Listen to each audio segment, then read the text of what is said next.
Welcome to our Surviving Thailand and Southeast Asia series. Top travel tips for everyone. This is part of the series, Surviving Thailand and Southeast Asia. Episode 3, Welcome to Weedland, Surviving the Ganja Gold Rush. So, you're wandering the streets of Thailand, soaking up the sunshine, dodging mopeds and tuk-tuks, and suddenly, sniff sniff, is that Grandma's brownies? Nope, that's the smell of freedom, and by freedom we mean weed, and lots of it. Part 1. From Pad Thai to High Thai.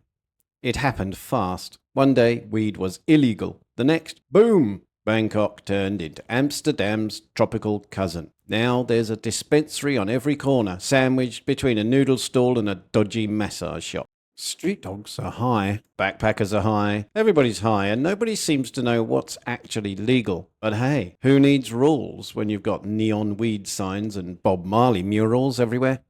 Part 2. Know Your Ganja. A totally confused tourist's guide. Let's break it down before you have a breakdown. Sativa versus indica. Don't worry, most people buying can't pronounce either. And then we have edibles. Cute. Until you eat half a cookie and wake up 3 days later speaking fluent dolphin. Let's talk THC percentages. Well, that's about as consistent as a Thai taximeter at 2 a.m. Jellies, gummies, brownies, oils, sprays, delicious, dangerous, delightfully unregulated. Well, kind of.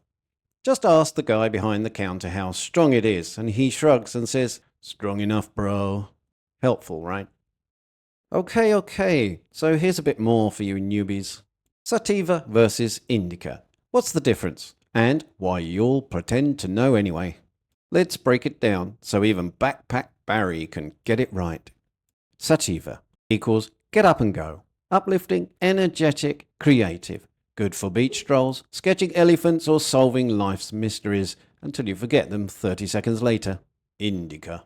In the couch. Heavy. Relaxing. Sleepy. Ideal for chilling in a hammock, watching geckos on the ceiling, or questioning your life choices. But here's the twist. Most shops in Thailand don't actually know what they're selling. You'll be told it's sativa, then end up eating 3 packs of Oreos in a daze. Moral of the story. Unless you're a botanist, just pick the one with the coolest name. And start slow. Part 3. Why it's called dope. You ever see that one guy sitting cross-legged on the beach, shirtless, eyes glazed, swaying to music only he can hear? Yeah, well, that's why it's called dope.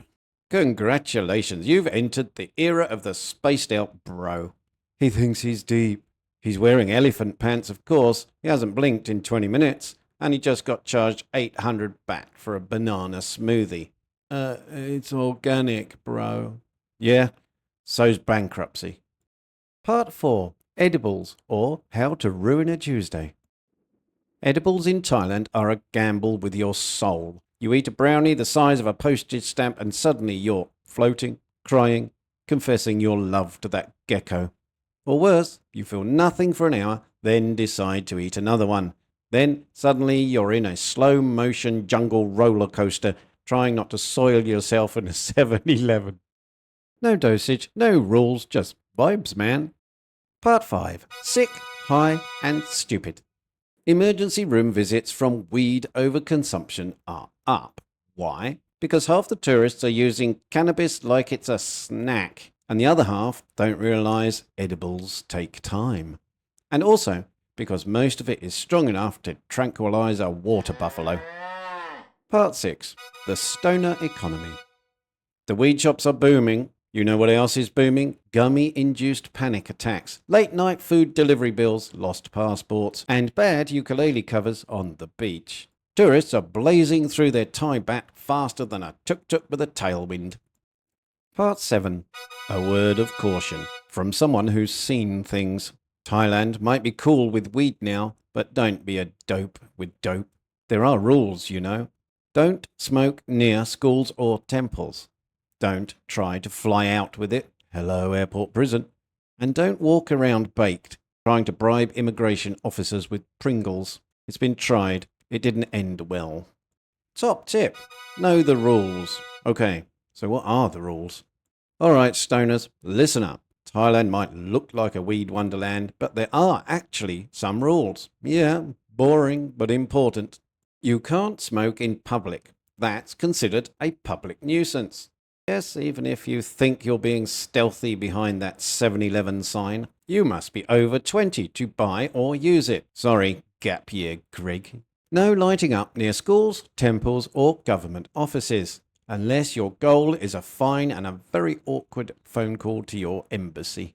And for the love of mango sticky rice, don't bring any weed into or out of Thailand. That's still very illegal. Airports just won't care how chilled your carry-on is. So, whether you're a seasoned stoner or a gummy goblin in training, take it easy. Laugh, float, but maybe read the label, if there is one. And remember, weed isn't a personality. It's just a plant. You're still responsible for not losing your flip-flops in a sewer. This has been episode 3 of Surviving Thailand and Southeast Asia, your smoke-filled semi-educational travel survival series. Drop your weed-fueled fails, cookie catastrophes and paranoid tuk-tuk rides in the comments below, or email us at p.peterson1288@gmail.com. Subscribe, space out, survive, and maybe drink some water. You're turning into sand.